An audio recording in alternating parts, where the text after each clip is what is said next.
بسم الله السلام عليكم ورحمة الله وبركاته وولاشين آمن لك أوفيشيال سلام كدي ولا ليال إن الله وإنا إليه راجعون إن الله وإنا إليه راجعون إن الله وإنا إليه راجعون وان مقلي جيريدا فوشحون كدع عدي عاصمة دي سوماليا مقدشو وحان مقلي هويا سوماليا لبيا طبعا عرورة الشيء إن ننكدو كد لي سبب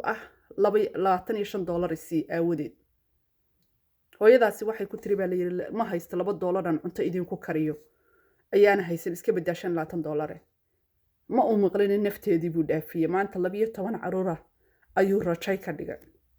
ninka Soomaaliyeed sida ka dhigay hooyada Soomaaliyeed qoysaska Soomaaliyeed muxuu ahaa waalidiinta Soomaaliyeed siiba dumarka Soomaaliyeed dhibaatada haysata ragga Soomaaliyeed way iska indha tireen Ilaahay subxaanahu wa ta'ala waxaan uga baryaa jannatul firdaws inuu geeyo hooyada Soomaaliyeed awlaada sirarkana umada aabi hooyo inuu Ilaahay uga dhigo ninka sida yeelay ee arxandarada kula dhaqmayna Ilaahay waxaan uga baryayaa adduunkana ciqaab inuu ku tuso aakhirana ciqaab ku tuso war hooy ragga Soomaaliyeed oo dumarka Soomaaliyeed aad baad ugu ciyaarteen aad baad u silciseen haday dal joogtay hadii dibad joogtay waad ku ciyaarteen waana wax laga xumaado dumarka Soomaaliyeed waxyaabahay u dul qaadanayaan hooyadaasi kullayba ninkan dhaqanka hadda kula dhaqmay saa u dilay wala fahmi kara dhaqamadu kula dhaqmay inta iyo mid ka xun uu kula dhaqmay waysa u dul qaadatay waa marxuumad maanta inaan wax ka sheega maaha Ilaahay u naxariisto laakiin hooyooyinka Soomaaliyeed hadda qaarkood ku jiraan nolosha noocaas ayaa raba inaan la hadlo hooyada Soomaaliyeed ay ninka hadii ayna faa'iido ku sameynaynin wuxuu kugula joogana dhib kaliya ay tahay wax uu ku taraya ay jirin ha u noolaanin waa la qabaa kaliya ha u noolaanin nin baa la jooga ha u noolaanin bini'aadmi ha u noolaanin naftaada u noolo iyo awlaadaada ninka aad aragtay inuu sida kuula dhaqmayo sida ku silcinayo hooyada Soomaaliyeed ee hala noolaanin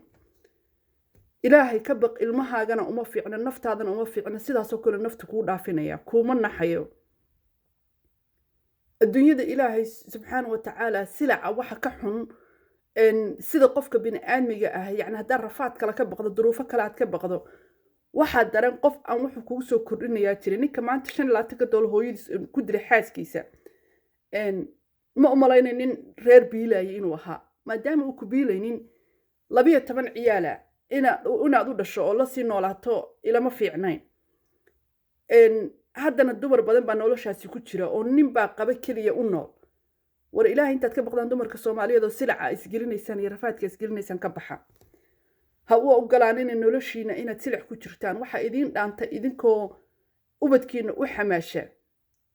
waxba markii hore aad xamaalanay lacagtii aad ubadkaaga u soo xamaalanaysa way lacagta kugu dilayo waa wixii ubadkaaga aad u soo xamaalanaysa wuxuu nafta kaaga qaadayo waxba kuma soo kordhinayo marka ninka noocaas oo kale gabdhaha la nool ama hooyooyinka la nool ama dalka ha joogeen xitaa hadda kuwa qurbaha jooga ayaa marka qaar dulinimada qaata iyadoo qurbo joogto awoodeeda ay leedahay hadda Soomaaliya kale qoys baa ku soo celinaya oo gabadhi marka guriga ka tagto kale waa lagu soo celiyaa gurigaaga joog baa la dhahaa laakiin hadda qurbaha cid ku celinaysa ma jirto cid shaqo kugu leh haddana saas ay tahay dulliba u dul qaadanaysaan dumarka Soomaaliyeed khaladaad badan baa idinku laftirkiina leedihiin runtii waxyaabaha dulliga ugu dul qaadanaysaan oo ugu sabraysaan waxa weeyaan bini'aadmiga iyo shacabka u nooshiin badana waxa u nooshiin bulshada maxay ku dhihi doontaa ama naagta waa la nacay baa la dhihi doonaa war hal lagu naco hadii la doono waxa daran inaad silic ku noolaatid dhibaato male qofka bini'aadmiga hadii uu noloshiisa rabin inuu kula noolaado ama uu ku dhaqdo uuna rabin inaad ka noolaato oo aad si farxada ubadkaaga adigaba u noolaataan baa ka qurux badan inta silic ku noolaan lahayd ama bulshada u noolaan lahayd waxaan kala talinayaa hooyada Soomaaliyeed inaadan noloshaada bulsho u noolaanin inaadan maxaa la dhihi doonaa aad u noolaanin maxaa la dhihi doonaa waxa ka horeysa noloshaada ka horeysa maxaa la dhihi doonaa maxaa lagu sheegi doonaa maxaa lagu xaman doonaa waxa ka horeysa noloshaada ka horeysa noloshaada waa inaad adigu farxad ku noolaatid waa inaad adiga ubadkaagana ayna xumaan arkin oo silic arkin sida lagu la dhaqmayo fool xumada lagu la dhaqmayo iyo sharaf dhac lagu la dhaqmayo marka ubadkaaga arkaan waxaad ubadkaaga baraysaa inay dulligan oo kala qaataan bari kamaal hadeer heer yeeshaan wiilku haduu naag guursado gabadhu haday wiil guursato mar allaale markay guursadaan waxaad fahansiinaysaa oo ka dhaadhacsiinaysaa nolosha adigu ku jirto kale inay caadi tahay marka faa'iido uma lihid ubadkaagana waxa ma aad tarin adiguna waxba isma aadan tarin haddaad aragto ninka inuu ku dhaqanayno ku wanaagsaneen ku naxariisaneen ku ixtiraamaynin agtiisa qiimo aadan ka lahayn banaanka iska dhig ilaahay subxaana wa tacaala maalin maalmaha ka mida wuxuu kuu soo diri doonaa mid qiimahaaga yaqaano alla kuu soo diri doonaa subxaana wa tacaala haddii aan laguu qorina alxamdulilah rabbilcaalamiin nolol iyo guur waxay tahay waad soo marto waa taqaanaa marka hooyada soomaaliyeed baan ugu talagalay videogan inaan u sheego hooyooyinka ku jira nolosha qaar ilaa iyo hadda waxaa ku jira qurbaha waxaa jooga dumar ninkii intuu afrika aada weli biil diraya biilkaasi inuu ku qasban yahay bay aaminsan tahay ninbaa intuu afrika iska fadhiista iyadii ubadkii iyo barafkii iyo rafaadkii intay la marto oo ubadkii ay la rafaadaba lacagta ay soo shaqaynayso ay soo xamaalayso ahbeen iyo maalinba barafka dhex marayso ayuu wuxuu leeyahay soo dir way diraysaa bal muxuu kuu tarayaa nin afrika dhexdiisa fadhiya muxuu ku anfacayaa sababtaad ugu diraysa maxay tahay shilinkaad u diraysa adoo ilmahaaga kaba qaaliya ugu gata adoo ilmahaaga qurux siiya oonu ilmahaaga tuuganimo iyo balaayo iyo balwad kaa baranin ayaa kaaga qurux badan inta aad u dirayso nin afrika salkiisa fadhiya oo wuxuu kuu soo kordhinayaa jirin hooyooyin badan oo soomaaliyeed baa hadda ilaa iyo hadda xaaladaas ku jira oo ninkii ku biila halkaa ayagiina ubadkii la rafaadsan wax allaale wuxuu tarayaa ma jiro macaan ii soo dir waxna iga dhiman ii soo dir halkan uu fadhiisanaya war adduunyada ilaahay subxaana wa tacaala muxuu sawjiyo sawjad noo yiri maxaa nin iyo naag laysugu talagalay nin iyo naag waxa laysugu talagalay in laysla noolaado ubad laysla korsado ma fahmaysaan haddii aan tii laga helaynin oo isagii culays kugu hayo oo isagii kuleeyahay habeen iyo maalin wax ii soo dir biilkanaad u diraysa waxaa xaq u leh awlaadaada yararkaa xaq u leh inaad ku farxad gelisid waxaa xaq u leh naftaada inaad ku farxad gelisid inaad adiga xaragadaada ka qaadatid inaad adiga ka noolaatid inaad gurigaaga ka quruxsatid inaad noloshaada ka quruxsatid noloshaada meel ka soo saar markaa bulshadu wanaag bay kaa sheegayaan la'anna uma baahnid nin inaad kor saarnaatid uma baahnid nin inaad daba silicdid ma ku dhaqday alxamdulilah waa ta loo baahnaa ma ku dhaqan waayey bannaanka inuu kaa mara wax ka fiican ma laha marka hooyooyinka soomaaliyeed ee dulliga u dulqaadanaya tan iyo mid ka daran baa ku dhacaysa waxaad dugsatid iyo qurunkaad dugsatidba maalin unbay nafta ku dhaafiyaan 12 caruura inta u dhalaysa way biilayse 12 caruura inta u dhalaysa way silcayse 12 caruura inta u dhalaysay ninkaasi hubaal inuu maanta kaliya $50 uu ku dilay uuna weydiisanaynin waxa hubaala inuu maalin walba lacag iyo biil weydiisan jiray iyada waxaa laga yaabaa miis yar cunto ku gadi jirtay miiska yarka cuntada ku soo gada qayb inay isaga ugu talageli jirtay baa dhici karta qaybtii inuu maanta ka waayay oo nafteedii uu ku qaaday maxaa kugu kalifay marka maxaa kugu kalifaya inaad noloshaadii waxaad qoraxda iyo cadceedda u fadhidid iyo silac waxaad u maraysid inuu ninka intuu qayb kaaga qaato wuxuu kugula joogaa kaliya ay tahay galmo ila runta la isku sheegayay waxa kaliya uu kugula joogaa waxa way inuu sariir kula seexdo ubadka dhala bas taasna uma baahna wad ka noolaan kartaa awlaad ilaahay wuu ku siiyay wiil iyo gabar ba alxamdulillah rabbil caalamiin wad haysataa silaca noocaas waxa dumarka Soomaaliyeed ugu dul qaadanaysaan baan fahmi laahay waan fahmi laahay ma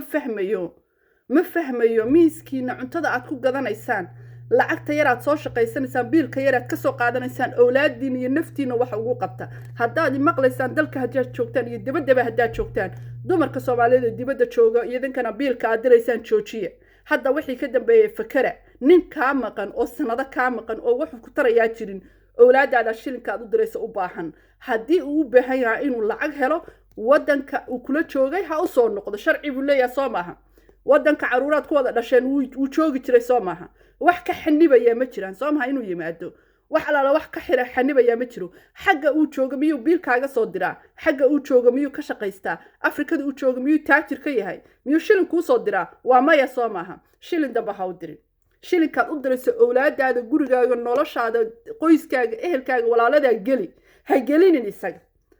runta waa inaad u sheegtaa oo tusta hadduu ku qabayana wuu kula joogi wuu ku dhaqanayaa haddii uuna ku qabaynina afrika intuu fadhiisto bil iisoo dir ku leeyahay nacasnimadaada adaa rafaadaya ta rafaadaysa waa adiga ta fakaraysa waa adiga ta silcaysa waa adiga ubadka silcaya waa adiga waxaa laga yaabaa awlaadaadiiyo maanta kula hooya waxaasaan u baahnaa inaad ku tidhaahdid may kuma siinayo ma hayo aad isagii u dirto xaqna ma aha xaq ma aha awlaadaada waxaad u diiday beri ka maalin banaanka ka raadsanayaan tuuganimay ku raadinayaan maxaa kalifa ilmaha yarka inuu dukaamada inta tagaa wax ka soo xadaan maxaa kalifa inuu ilmaha isagoo yar criminal uu noqdo uu nolosha ka dhaco maxaa kalifa in ilmaha lagaga faa'iideysto inuu darooga gado waxyaabaha kalifo oo dhan waxa weeyaan inuu ilmaha asaagiisa ee lamida kabaha ay wataan uu xirto haddii aad hooyada Soomaaliyeed ee ilmahaaga noloshaas aad u samaynina oo lacagta aad ugu samayn lahayd nin meel fadhiya aad ugu dirayso ogow inuu meel kale ka raadsanayo hooyooyinka Soomaaliyeed waxaan idinka waaninayaa silacan iyo saxariirtan idinka isgeliye silacan iyo saxariirtan idinka isgeliye ragga aad biilaysaan joojiya ragga aad wax siinaysaan joojiya ninku biilana isaga mas'uula rajaalu qawaamun cala nisaa soo lama dhihin inuu isaga ilaahay kaaga dhigay mas'uul horta ma ogtaa inuu isaga mas'uul kaaga dhigay waxyaabo badan baad muxuu ahaa asturaysaan aan jirin waxyaabo badan baad muxuu ahaa wax ka dhigaysaan aan jirin nin aan ku biilanaynin baad adigu biilaysaa ilaa uu marka dambe naftaada dhaafiyo ilaahay subxaanahu wa tacaala waxaan ugu baryaa hooyada Soomaaliyeed ee maanta xaqdarada lagu dilo jannatul firdaws inuu geeyo kii dilayna ilaahay subxaanahu wa tacaala adduunyo aakhiraba inuu ku ciqaabo awlaadaas yaryarka ee 12 ahna inuu aabiyo hooyo ummadooda uga dhigo hooyada Soomaaliyeed ee silacad ku jirta ka bax